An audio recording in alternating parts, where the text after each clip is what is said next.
1894년 3월 상해에서 김옥균이 암살당했다.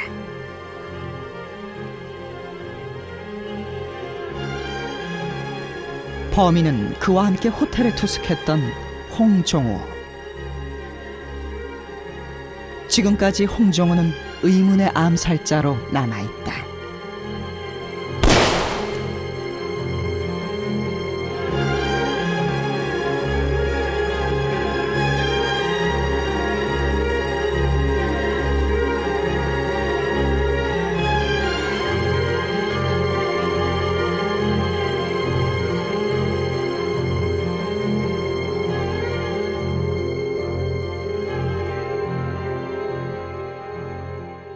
갑신정변을 일으킨 김옥균에 관해서 모르는 분은 아마 없을 겁니다. 하지만 김옥균을 암살한 홍종우는 다소 낯선 이름입니다. 홍종우에 관해서 알려진 바로는 개화파인 김옥균을 살해한 대표적인 수구파라는 정도가 전부입니다. 홍종우는 입신 영달을 위해서 김옥균을 살해한 흉안으로 평가받기도 했습니다. 특별한 주관도 없이 그저 막무가내로 조선의 개혁을 가로막았다는 것인데요.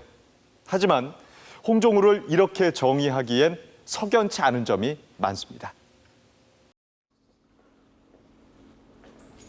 도쿄 경제대학 도서관에 당시의 상황을 알 수 있는 자료가 남아있다. 김옥균 씨 조난 사건이란 제목의 글입니다. この絵は明治27年に金玉金が暗殺される時の模様を描いた絵です。絵師は小国正史です。 상해의 한 호텔에서 홍종우의 기습에 사망하는 김옥균의 모습을 자세하게 그려놓았다. 言うならば、大衆に知らせる写真のようなものです。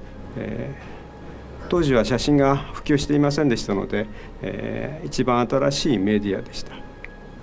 金玉金が暗殺される時の模様。 또 다른 그림 최신 역사에서도 비슷하게 묘사하고 있다.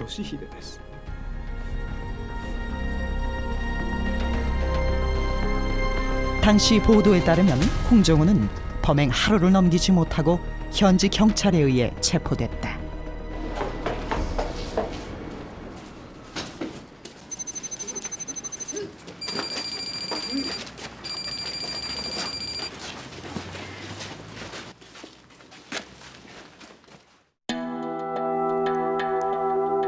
청일 전쟁사에 대한 기록인 중동전기엔 홍종우의 취조 내용이 실려 있다. 상해연의 장관과 일본, 영국, 미국의 관원이 홍종우를 직접 신문했다. 그런데 홍종우의 태도는 당당하기만 했다. 김옥균은 대역 부도한 놈이요. 사람마다 그를 죽이려 했는데 이제 나라를 위해 그 역적을 죽였으니 나는 죽어도 졌어.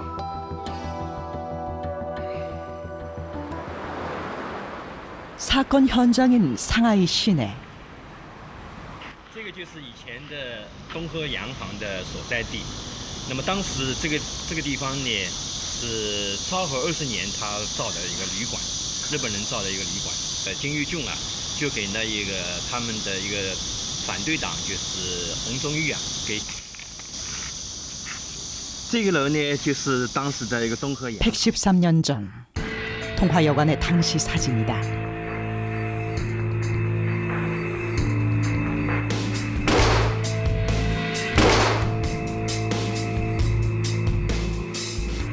상해의 언론들은 김옥균의 사망을 열흘 이상 머릿기사로 다뤘다.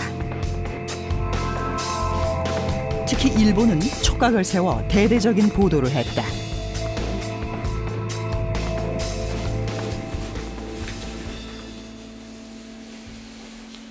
유독 일본의 반응이 적극적이었던 이유는 무엇일까?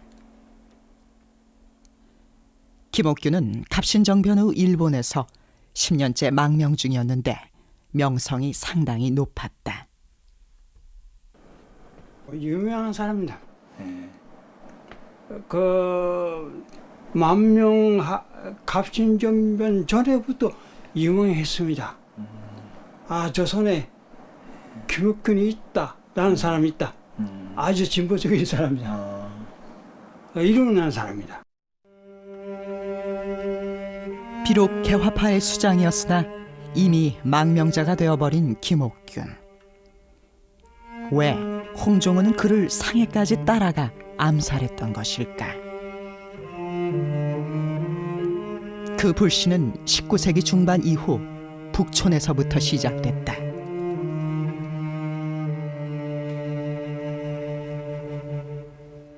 그 개혁 무렵 이곳 북촌 일대에서 새로운 움직임이 감지됐다고 전해지고 있는데요. 구체적으로 어떤 것인가요? 예, 이곳 북촌 일대는 예로부터 양반 세도가들이 집중 거주해 온 곳으로 이른바 그 개화파의 거두라고 하는 김옥균, 홍영식, 서광범 등도 이 일대에 거주하고 있었습니다. 따라서 이 일대를 배경으로 해서 이른바 신사상을 논의 협의함으로 해서 개화사상이 탄생된 곳이라고 할 수 있겠습니다. 오호, 참으로 신기한 물건이십니다. 호호, 이런 물건이 다 있다니. 신기한 서양 문물은 봉건 사상의 틀을 깨고 열린 세상을 꿈꾸게 했다. 이들의 열정은 개화파라는 정치계의 신진 세력을 등장하게 만든다. 개화파는 박 교수의 사랑방에서 자주 모임을 가지며 훗날 개화당으로 발전한다.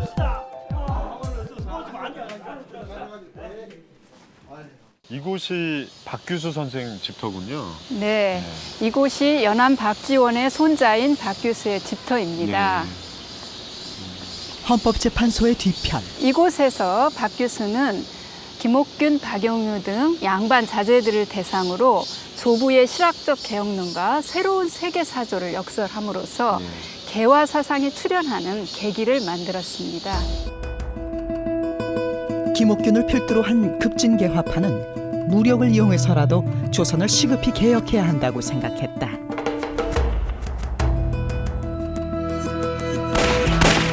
(1884년) 개화파는 갑신정변을 일으킨다. 그러나 일본의 지원으로 시작한 갑신정변은 일본군이 후퇴함에 따라 3일 만에 막을 내린다.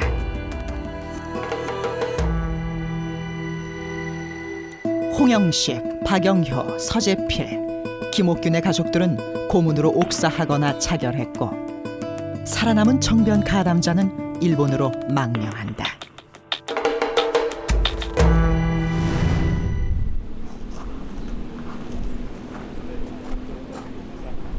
김옥균은 도쿄의 진정사를 비롯한 일본 전역을 떠돌게 된다. 유명 인사인 그를 만나기 위해 사람들은 각지에서 모여들었지만 정작 일본 정부는 김옥균이 달갑지 않았다. 망명자 김옥균은 이용 가치가 없었던 것이다.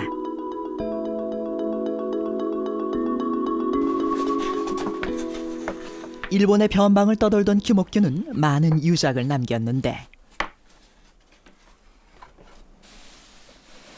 그중엔 김옥균의 친필 시도 찾아볼 수 있었다.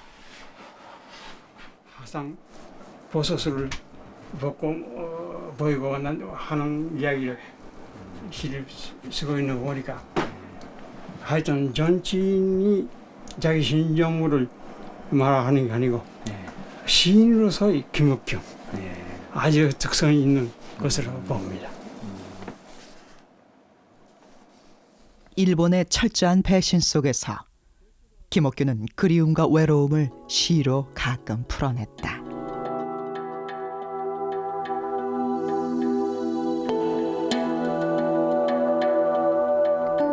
홍종우에 의한 김옥균의 살해는 외교관계가 얽힌 예민한 사안이었다. 청나라는 조선으로 전보를 보냈고 곧 회답이 왔다.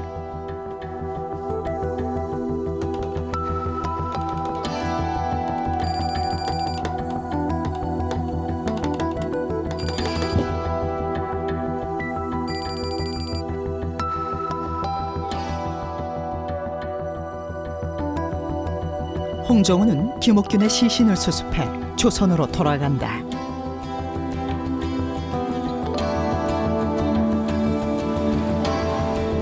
홍정우에게 이 암살은 조선 정부의 입장에서 처형의 의미였던 것이다.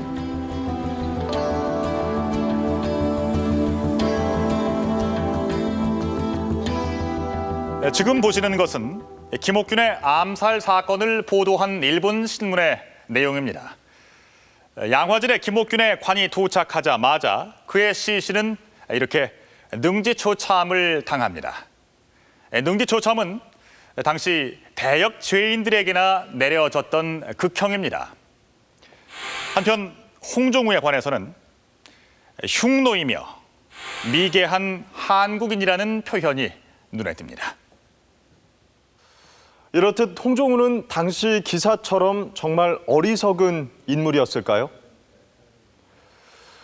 그리고 그는 김옥균의 개화 사상을 이해하지 못했던 것일까요? 홍정우는 과연 어떤 사람이었을까요? 놀랍게도 그는 조선 최초의 프랑스 유학생이었습니다. 120여 년 전 홍정우의 흔적을 따라 파리의 김해박물관을 찾았다.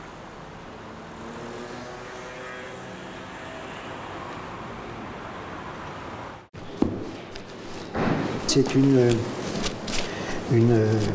carte de visite de janvier 1894. C'est un nom assez amusant, hein, 조선명성. 김해박물관엔 홍정우의 선명한 자취가 남아 있었다. Et au dos, comme c'était un usage à cette époque-là, on offrait sa photographie aux personnes que l'on connaissait, comme on offre sa carte de visite. 조선의 이방인은 낯선 파리에 어떻게 정착할 수 있었을까?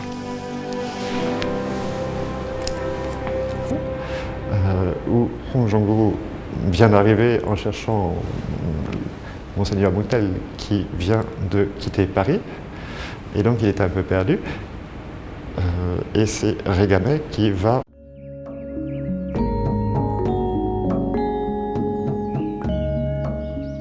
(1890년) 프랑스 파리를 방문한 최초의 조선인 홍정우.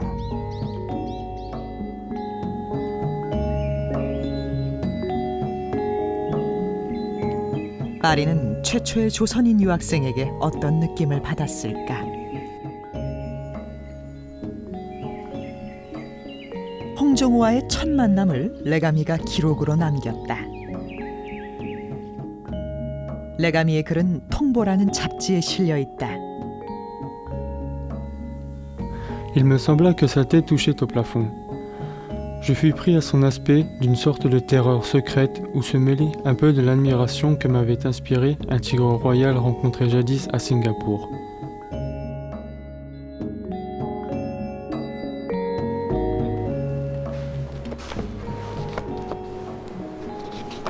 홍정우에게 강렬한 인상을 받은 레가미는 그의 초상화를 그려 간직했다. Régamay était un peintre, illustrateur qui travaillait pour les journaux et c'est à cause de ces circonstances qu'il a accueilli 홍정우 chez lui. 이때 홍정우의 나이 41. 불혹의 조선인이 만리 타국으로 유학을 떠난 이유는 무엇이었을까? Hong Chong-woo a soif de s'instruire. Très ambitieux, il aspire à se pénétrer de la civilisation européenne afin d'en faire profiter son pays.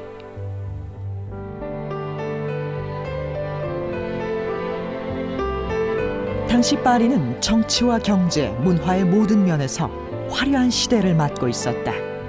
에펠탑을 세웠고 전기도 보급했다. 조선의 개화를 앞당기기 위한 근대 문명의 체험. 이를 위해 홍정우는 오랫동안 프랑스 유학을 혼자서 준비한다.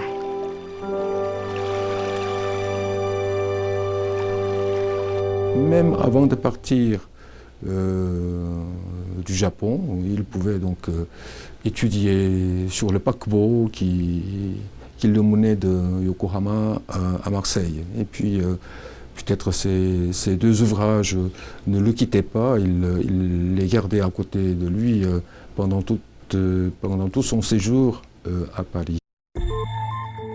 그러나 홍정호에게 외국 유학이란 쉬운 일이 아니었다. 매천 야록에 나타난 홍정호에 대한 기록. 몰락한 양반 가문에서 태어난 그는 전국을 떠돌다 고궁도에까지 흘러가 살았다. 쑥물도 버리기 어려울 정도로 가난한 생활이었다고 비서원 일기는 전한다. 또 제주도에서 화전민과 함께 살았단 얘기도 있다. 그런 그가 여비를 어떻게 마련했을까? 프랑스로 출발하기까지 홍정호는 일본에서 2년간 뱃삭스를 모은다.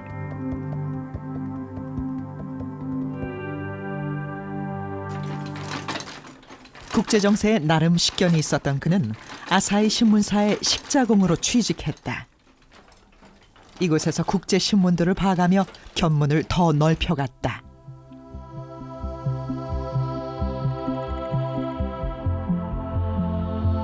얼마 지나지 않아 일본인들에게 연설을 할 정도의 수준이 됐다.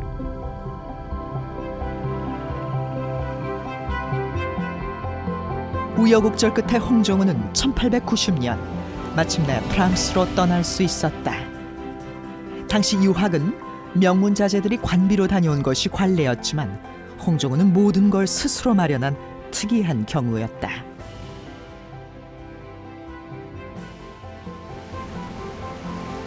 (40여일이) 걸려 도착한 프랑스. 그곳은 놀라웠다.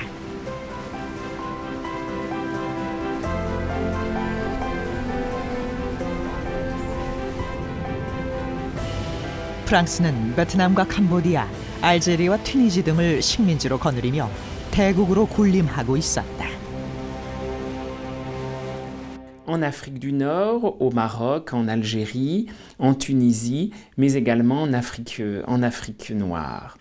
Donc une situation internationale très importante et une richesse intérieure. 파리의 문학엔 아시아 열풍이 일었다. 때마침 도착한 조선의 유학생은 프랑스 사람들의 눈길을 끌기에 충분했다.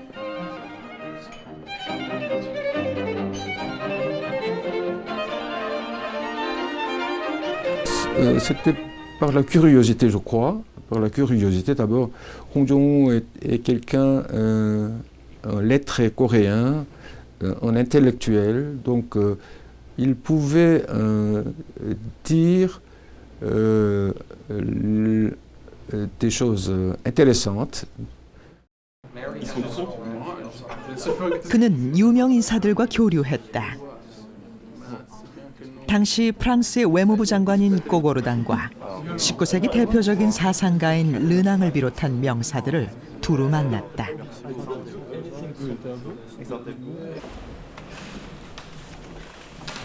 한편 홍정호는 조선에 대해 알리는 작업도 시작한다. Je vais vous montrer un ouvrage qui a été traduit par Hong. Il s'agit de Chunangchan, dans un petit volume d'une collection qui est apparue sous le nom d'auteur de Rony, intitulé Printemps parfumé et qui correspond exactement 인기 à 소설가인 로니와 Chunangchan. 홍정호가 함께 번역했다는 사실만으로도 화제가 된 춘향장.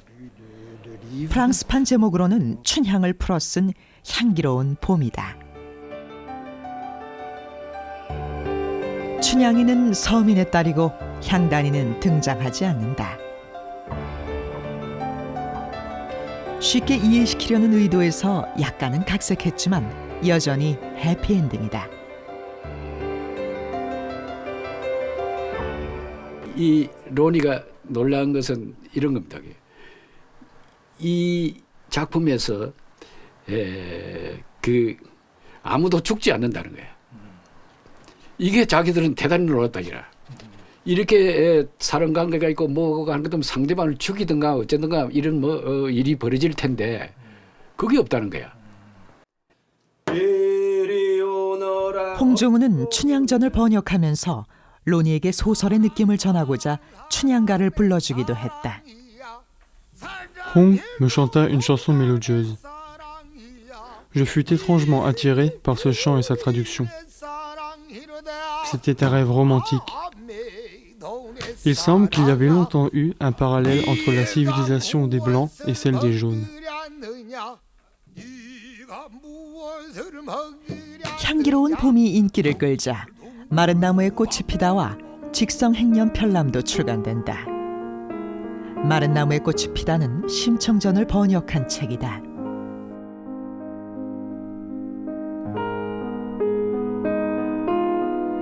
번역은 김해박물관에서 일하는 동안 이루어졌다. 홍종우는 레가미의 소개로 김해박물관에 취직해 외국인 협력자로 일했다.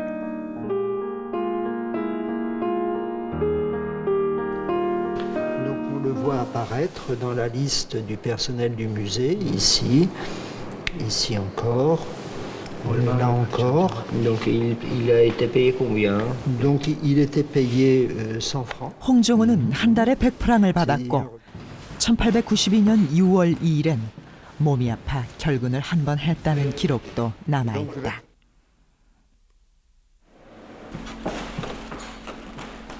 번역 외에도 조선에서 들여온 문물을 분류하는 작업도 맡았다. 그의 손을 거쳐 세워진 곳이 김해박물관 한국관이다. 홍종우는 프랑스에서 더 큰 세상을 만났고 세상은 홍종우를 통해 조선을 만났다.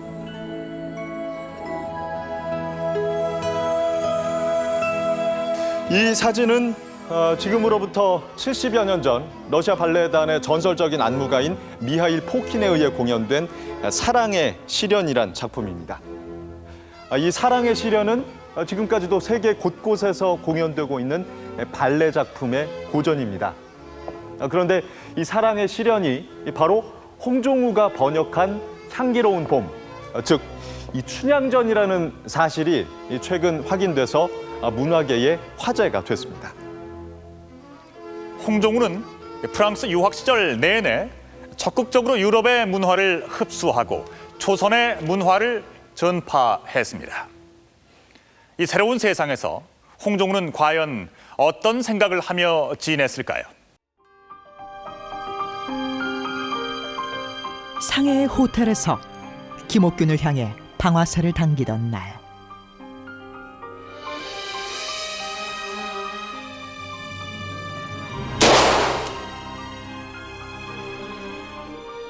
홍종우는 그때도 한복을 입고 있었다.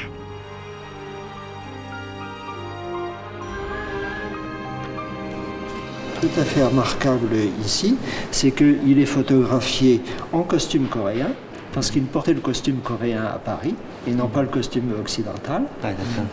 Donc avec son chapeau de crin de type confucéen, aussi de type occidental, comme le gant. Voyez. Mais c'est une caractéristique de lui, il portait le costume coréen. 홍종우는 파리에서 조선의 한복 신사로 통했다. 그는 왜 항상 한복을 고집했을까?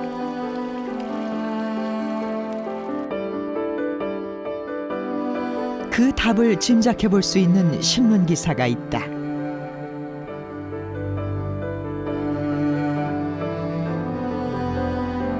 홍종우는 언제나 도포에 갓을 쓰고 다녔으며 조선의 근대화를 바라던 선비였다. 그리고 더 인상적인 점은 고종과 대원군의 사진을 소중히 품고 다녔다는 것이다.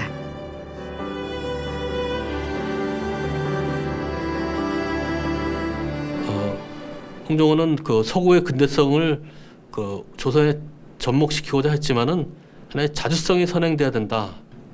그런 이제 하나의 그 조선 근대화 개혁의 방안을 국가 자주성 이런 것으로 그 잡아갔었고 실제 그 논리와 행동으로 이를 보여준 어떻게 보면 당시로서는 대단히 독특한 인물로서 평가해 볼 수가 있겠습니다.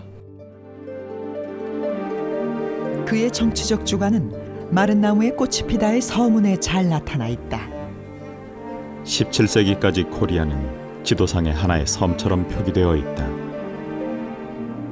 이러한 무지의 주된 원인은 우리가 서양 문명과의 접촉을 시도하려는 열의가 적었기 때문이었음을 겸허히 고백한다.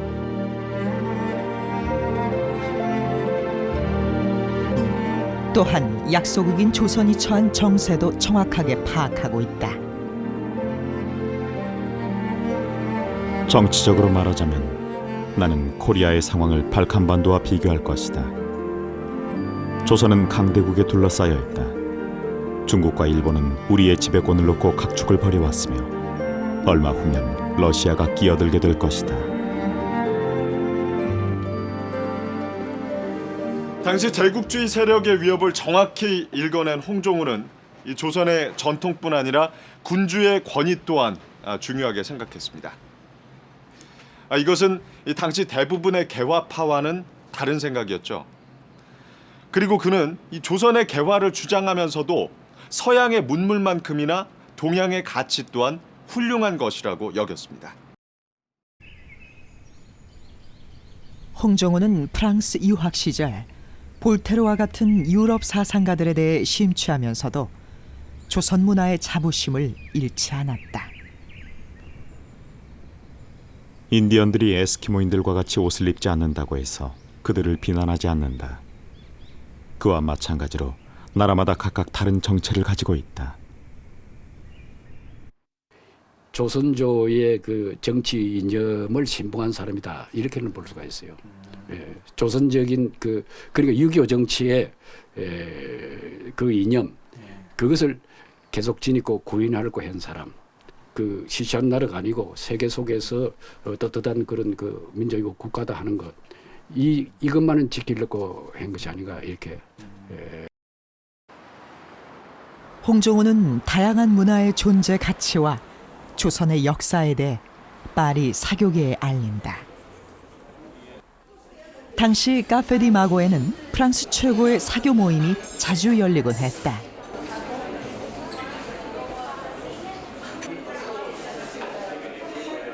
귀족과 정치인, 소설가와 사상가들이 모이는 이곳에 홍종우도 초대를 받는다.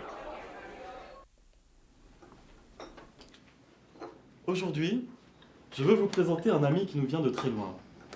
왕족인 앙리 필립을 중심으로 모인 자리에서 연설을 하게 된 것이다. 이것은 홍종우가 미리 작성한 연설문이다. 홍종우는 레가미의 도움을 받아 그의 의견을 피력했다. 당신들은 우리 조선의 건국연대가 기원전 2000년 이전으로 올라간다는 것을 알지 못합니다. 우리 조선은 강대국에 둘러싸여 매우 위험한 상황에 처해 있습니다.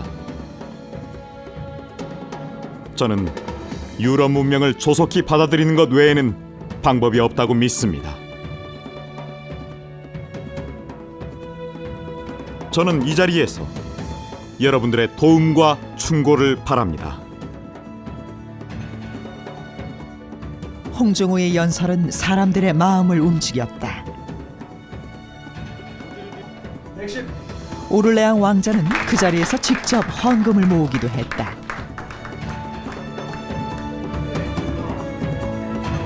홍종우는 프랑스에서 제국주의의 생리와 조선 개화의 필요성을 알아가고 있었다. 홍종우는 3년여 동안 19세기의 다양한 국제 정세를 깨닫고 드디어 귀향길에 오르게 됩니다. 프랑스의 마르세유를 출발한 홍종우는 잠시 일본에 머무르게 되는데, 그때 일본엔 10년째 망명 생활을 하던 김옥균이 있었습니다. 조선의 개화를 간절히 원했던 김옥균과 홍종우. 그러나 그들의 갈 길은 너무나 달랐습니다.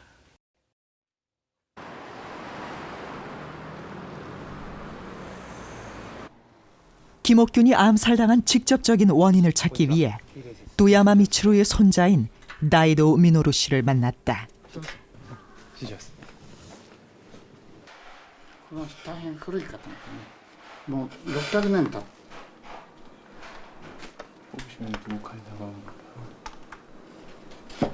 これがどのぐらい経ってるんですか？これがね、遠山光ね、別荘に自分の大事なものをみんな持っていったわけ。そのうちの一つ。600年近い古い方。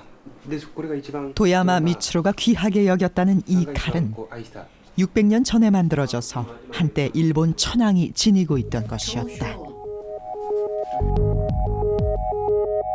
일본 극우파의 원조인 그는 낭인들로 구성된 겐요사를 창설했는데 김옥균의 망명 생활을 지원하며 가깝게 지냈다.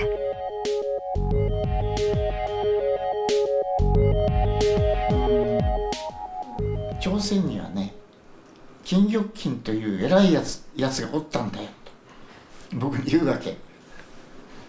その程度でね、そんな偉い人が金玉金がいたのかなという程度ですよ。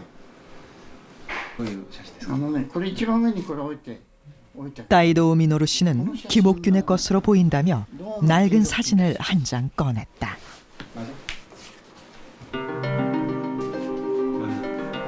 言った言葉です。ここにね、身体の競争なることその名を聞いて、色の白い顔の大きい。ここにあるのこれじゃ見てください。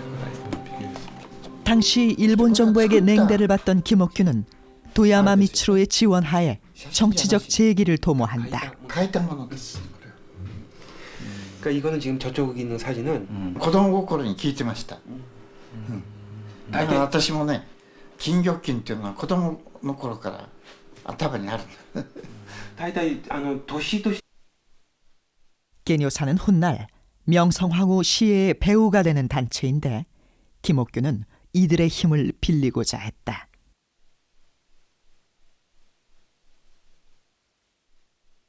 ただ民間人の中には確かに現用者その他支援してたグループっていうのは結構いるんじゃないですか。どちらかっていうとその当時は右翼とか左翼とかはっきり分かれてないけれども、いわゆる後に右翼につながるようなグループはむしろそれを支援するということは随分してましたよね。遠山満などのグループですね。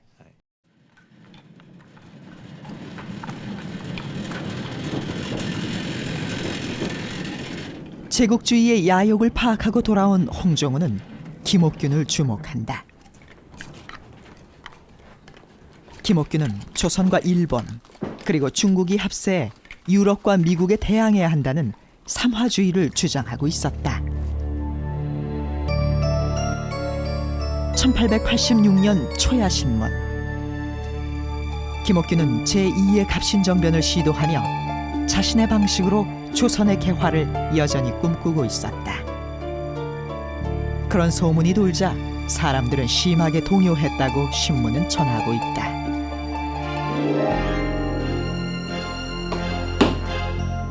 김옥균을 용납할 수 없었던 조선 정부는 계속해서 일본으로 자객을 보내고 있었다. 홍종우는 그 일을 자신이 맡기로 결심한다.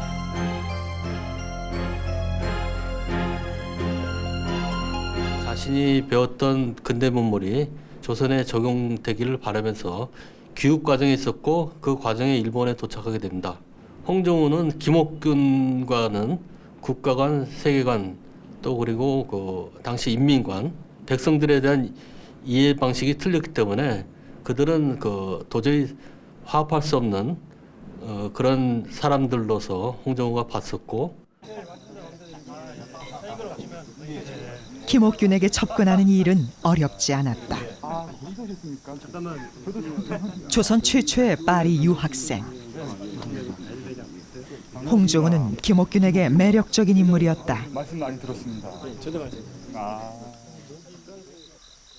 홍종우는 직접 프랑스 요리를 대접하며 환심을 산다. 홍종우는 오랜 기간에 걸쳐 김옥균에게 접근해 나갔지만 김옥균은 홍종우의 속내를 전혀 짐작하지 못했다.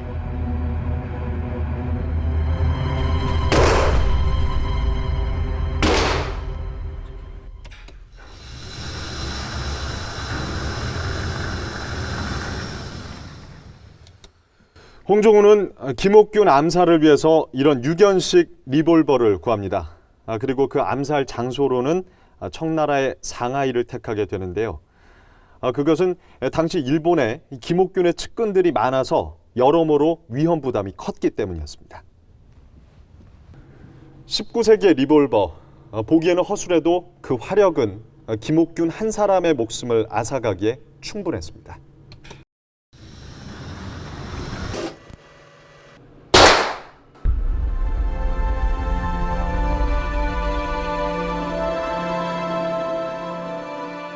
김옥균은 1894년 3월 27일 홍종우와 함께 상해에 도착한다.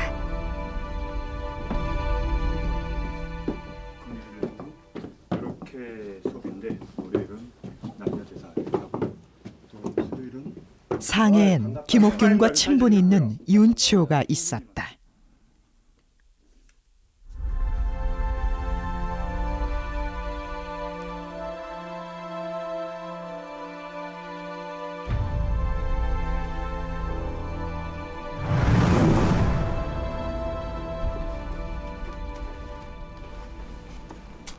와다.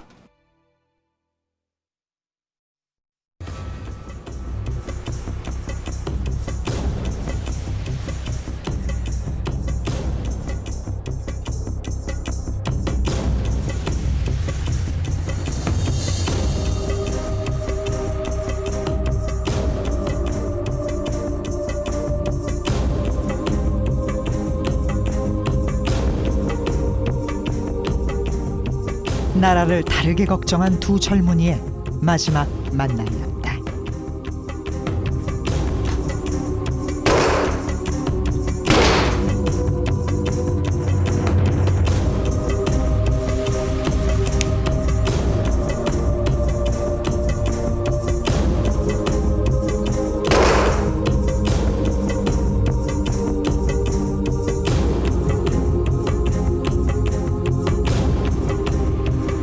김옥균의 죽음은 곧바로 동북아 외교의 최대 현안으로 확대된다.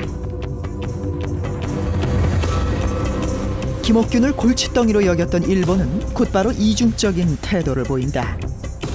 피와 눈물을 가진 이라면 참을 수 없는 일이란 것이다.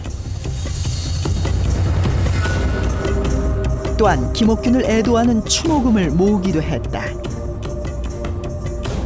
각계 인사와 신문사 대표들은 그들만의 장례식도 치렀다. 김옥균이 죽자마자 바로 일본 정부는 신문을 통해서 언론 매체를 통해서 김옥균의 죽음을 추앙하는 그런 분위기를 이끌어내 갑니다. 그러면서 나올 얘기가 김옥균의 죽음을 복수하자. 그래서 조선 정부와 중국 정부를 향해서 우리가 싸워야 된다고 강력하게 대중들에게 호소했고, 특히 여기 언론 매체들이 굉장히 앞장섰으며 또 당시 일본 대중들도 이 부분에 대해서 굉장히 동정심을 가지면서 청일 전쟁을 적극 지지합니다. 한편 조선 정부는 김옥균의 사망을 기뻐했다. 수구파 관료들에겐 김옥균의 죽음만큼 반가운 일이 없었다. 홍종우는 수구파 신료들에게 열렬한 환영을 받는다. 그러나 홍종우는 이들의 환대를 거절한다. 당시 일본 외교문서에 따르면 홍종우는 수구 관료들의 이익을 위해 김옥균을 죽인 것이 아님을 분명히 하고 있다. 그 홍종우나 이용이, 길령수와 같은 그 근황주의 세력은 한마디로 왕당파입니다. 그러니까 황제권을 그 보위를 하되 추구하는 정책의 방향은 근대화에 있는 거죠. 그런 점에서 위정척사 세력이 기존의 유교적인 그 가치 질서를 유지하려고 했던 점하고는 추구하는 정책의 방향이 전혀 다르다고 볼 수 있습니다. 고종은 예정이 없던 과거까지 마련하며 홍종우를 자신의 신복으로 삼는다. 고종의 신임을 얻은 홍종우는 자신의 국가관을 피력하기 시작한다. 국립중앙도서관 고문서실에 있는 홍종우의 1차 상소문에 상세한 내용이 실려 있다. 내정을 닦아 외세의 간섭을 물리쳐야 한다는 건의다.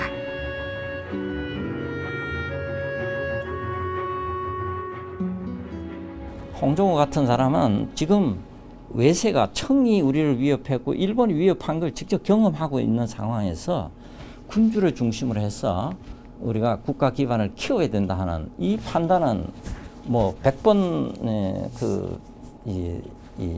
칭찬해도 좋은 거죠. 1897년 드디어 대한제국이 수립되고 고종은 황제에 오른다.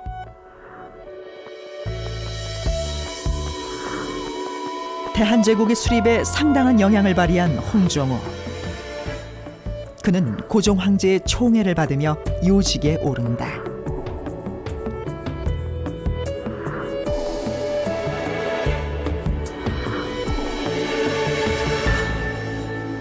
홍종우는 고종 황제에게 11번에 걸쳐서 상소를 올립니다. 외국 공사의 내정 간섭 반대와 외국 군대의 철수 등 주요 골자는 조선의 이권을 열강들이 빼앗지 못하도록 해야 한다는 겁니다. 조선의 개화를 간절히 바랐지만 그에겐 분명 한계도 있었습니다. 홍종우는 사람들을 설득하지 못했을 뿐 아니라 김옥균의 살해범이라는 꼬리표 때문에 자신의 정치적인 입지를 넓힐 수도 없었습니다. 이런 홍종우의 운명은 대한제국과 같이 하게 됩니다. 그가 김옥균을 용납할 수 없었듯 일본이 강점한 시대도 홍종우를 용납할 수 없었습니다.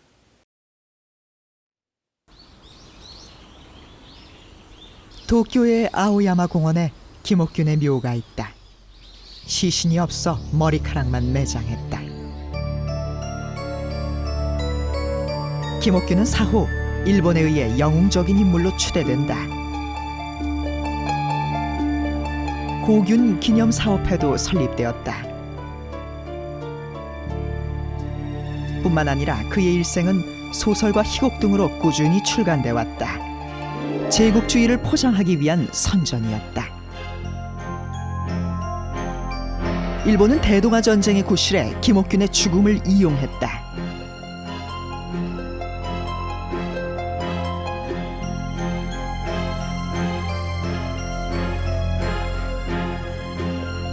김옥균이 위인으로 떠오를수록 홍종우는 역사의 파렴치한이 되어갔다.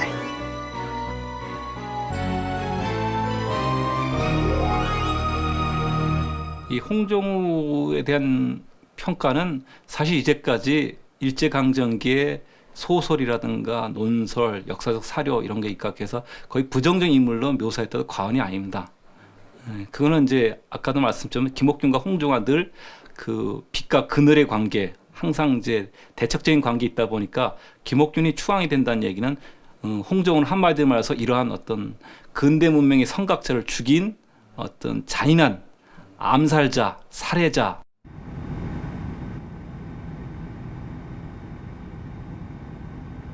(1903년) 홍종우는 친일 세력이 본격적으로 등장하자 제주 목사로 좌천된다. 실패한 개혁가 홍종우에겐 제주도민 역시 등을 돌렸다. 그 영은정이라는 건물을 지으면서 거기에 울창한 소나무들과 아주 멋지는 금산이라는 곳인데 그게 나무를 베어버렸어요. 베어버리고 여자들이 빨래하고 목욕하는 것을 금지시켰어요. 길에서 멀리 보인다, 동산에서 보인다 이죠. 동산에는 보이니까 금지시키니까 부녀자들로 하여금 원성이 제사했죠. 그리고 2년 뒤 일본이 점차 약진하면서 홍종우는 제주 목사직에서 쫓겨나게 된다.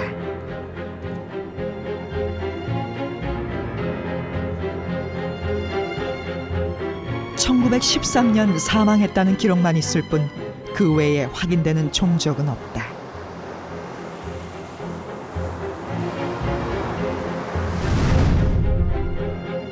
(19세기) 말 조선을 위한 한 가지 목표가 있었다. 홍종우는 그 뜻을 이루기 위해 자신의 삶을 개척했지만 그는 결국 수고파란 존재로만 남게 됐다. 사실은 그 개화주의자에 속하는 사람들인데도 많은 사람들이 수구파로 몰려 있습니다. 부당한 판결을 받고 있는 거죠. 홍종우는 물론 그 중에 하나의 대표적인 경우가 되겠습니다. 홍종우 자신이 잘 아시듯이 프랑스 파리로 서양 문명의 본질을 알기 위해서 자기 힘으로 건너간 사람입니다. 그런 사람을 어떻게 조선의 개혁을 꿈꾸었던 홍종우. 그가 살았던 시대만큼 그에 대한 역사의 평가도 가혹했다. 조선 말 격동의 시기에 치열한 삶을 살았던 두 남자가 있었습니다. 그들은 같은 문을 열고자 했지만 불행히도 그 문을 향한 길은 서로 달랐습니다. 조선말 개화 사상은 일부 지식인의 전유물이 아니었습니다. 개화대 수구라는 이 단순한 흑백 논리에서 벗어나 또 다른 방식으로 시대를 고민했던 인물들도 있었음을 알아야 하지 않을까요? 역사를 이해하는 새로운 시선을 그들은 기다리고 있습니다.